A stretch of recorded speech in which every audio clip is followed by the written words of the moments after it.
Welcome back to இன்னைக்கு ஒரு புது ரேண்ட். இன்னைக்கு ஒரு புது ரேண்ட்ல நம்ம என்ன டாபிக் பார்க்க போறோம்னா ஃப்ரெண்ட்ஷிப். என்ன டாபிக் பார்க்க போறோம்? என்ன டாபிக்? ஃப்ரெண்ட்ஷிப். என்ன டாபிக் நீங்க சொல்லுங்க? ஃப்ரெண்ட்ஷிப் டாப்பிக்கை நம்ம இன்னைக்கு பார்க்க போறோம். ஓகே நண்பர்களே, நண்பர்களை பற்றி பார்க்க போகிறோம். நண்பர்களே, அதான் இன்னைக்கான டாபிக். ஃப்ரெண்ட்ஸ் எப்படி அமைஞ்சாங்க ஸ்கூல் டைம்லேயும் காலேஜ் டைம்லேயும் எனக்கு எப்படி இம்ப்ரூவ்மெண்ட் ஆச்சுன்னா, ஸ்கூலில் ஒரு பெரிய குரூப் நண்பர்களே. 11th 12th அந்த குரூப் அப்படி சின்னதாச்சு. 12th சரி காலேஜ் வந்ததுக்கப்புறம் அது சின்னதாகி ஒரு 2 3 ஆச்சு. அப்புறம் ஃபைனல் இயர் வரத்துக்குள்ள நான் ஒருத்தன் ஆகிட்டேன். அந்த மாதிரி தான் நண்பர்களே. எப்படி ஆச்சு? ஃபஸ்ட்டு கூட்டம், அப்புறம் 3 பேர், இன்னொருத்தர் கடைசியாக எனக்கு சிங்கிள் ஆகுது, தனியாக நின்றுருக்கு. அவ்வளோதான். ஏன்னா எல்லாருக்கும் வேலை வந்து போச்சு, எல்லாம் பிஸியாக ஒர்க்குக்கு போயிட்டாங்க. ஆனால் இருக்காங்க இன்னும் ஃப்ரெண்ட்ஸ், இல்லைன்னு சொல்ல முடியாது. வேறு ஏதாவது சொல்லணுன்னா, ரொம்ப நன்றி வீடியோ பார்க்கறதுக்கு. இதுக்கப்புறம் தொடர்ந்து பார்க்கணும். மறக்காமல் லைக், ஷேர் அண்ட் சப்ஸ்கிரைப் பண்ணுங்கள். இதனால் பார்க்க முடியும், ப்ளீஸ் அது மட்டும் கொஞ்சம் பண்ணிவிடுங்க. என்ன பண்ணணும்? Like, share and subscribe. என்ன பண்ணணும்? லைக், ஷேர் அண்ட் சப்ஸ்கிரைப் பண்ணணும். ஓகே எனக்கு புரிஞ்சிச்சுன்னா ரைட்டு. இப்போ அடுத்தபடியாக நம்ம பார்க்க போகிறது ஃப்ரெண்ட்ஷிப் பற்றி பார்க்க போகிறதுனால, ஃப்ரெண்ட்ஷிப் எவ்வளோ முக்கியமாக எனக்கு பேக் போனாக இருந்திருக்கு, எனக்கு எப்படி பேக் போனாக இருந்திருக்கு. ஃப்ரெண்ட்ஷிப் ஆரம்பிக்கிறது இப்போ முதல்ல நம்ம எல்லோரும் விட்டு கொடுத்து பழகுவோம். ஆனால் ஃப்ரெண்ட்ஷிப்பில் மட்டும்தான் பியூராக அடிச்சுப்போம். விட்டு கொடுக்கறதுக்கு இந்தாடா இது விட்டு கொடுக்குமா இந்த எடுத்துக்கோ அப்படின்னு சொல்லிட்டு அடிச்சுடும். அவ்வளோதான். உரிமையோடு இருக்கிறது தான் ஃப்ரெண்ட்ஷிப்.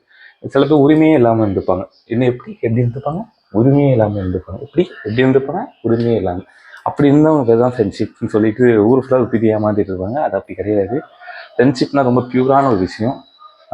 நம்ம ரொம்ப யார் நேசிக்கிறோமோ அவங்க நம்ம பக்கத்தே வச்சுக்கணும். அது ஆண் பாலோ பெண் பாலோ, எப்படி ஆண் பாலோ பெண் பாலோ ரெண்டுத்துல எப்படி இருந்தாலும் பக்கத்தில் வச்சுக்கிறது ரொம்ப நல்ல விஷயம். எனக்கு ஆம்பளை பசங்க ஃப்ரெண்ட்ஸு. நம்ம கொஞ்சம் பியூர் இது பசங்க, அது என்ன சொல்லுவாங்க, மெக்கானிக்கல் பசங்க, பியூர். பரத்னா பயலுக வாசு அந்த வீடியோ பார்த்துட்டு பயங்கரமாக அந்த பையன் பயங்கரமாக பண்ணியிருப்பான். ஸ்டைலிஷ் பாயோ அது ஒன்று வரும்.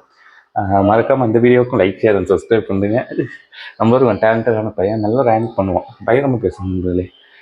பரத்னா பயலுக வாசு அது என்ன அர்த்தம் தெரியாது பையன். ஏதோ ஒன்று வரும், லோக்கல் லாங்குவேஜ் வரும். நம்ம லோக்கல் தான், லோக்கல் லாங்குவேஜ் நன்றி. நம்ம எப்படி ரொம்ப பெரிய லோக்கல் ட்ராவல் லோக்கல். ஓகே நண்பர்களே, இதுதான் பேசணும். அடுத்து வேறு எதுவும் நண்பர்களே. தொடர்ந்து வீடியோஸ் சப்போர்ட் பண்ணிட்டே இருங்க. ஃப்ரெண்ட்ஷிப் பற்றி ரொம்ப பேசணும் விரும்பல. எல்லாருக்கும் சப்போர்ட்டாக இருக்கணும். அதுக்கு ஒரு நல்ல ஃப்ரெண்ட்ஷிப் மாதிரி சூஸ் பண்ணி வச்சுக்கோங்க வாழ்க்கையில். எல்லாருக்கும் அதுக்கு உங்களுக்கு தானாக அமையும். எல்லாருக்கும் தானாக அமையும். எப்படி அமையும்? ஓகே நண்பர்களே, வேறு ஒன்றும் நண்பர்களே தான் கேட்கணும்னு நினச்சி கேட்டேன் நண்பர்களே. போயிட்டு வரேன். See you.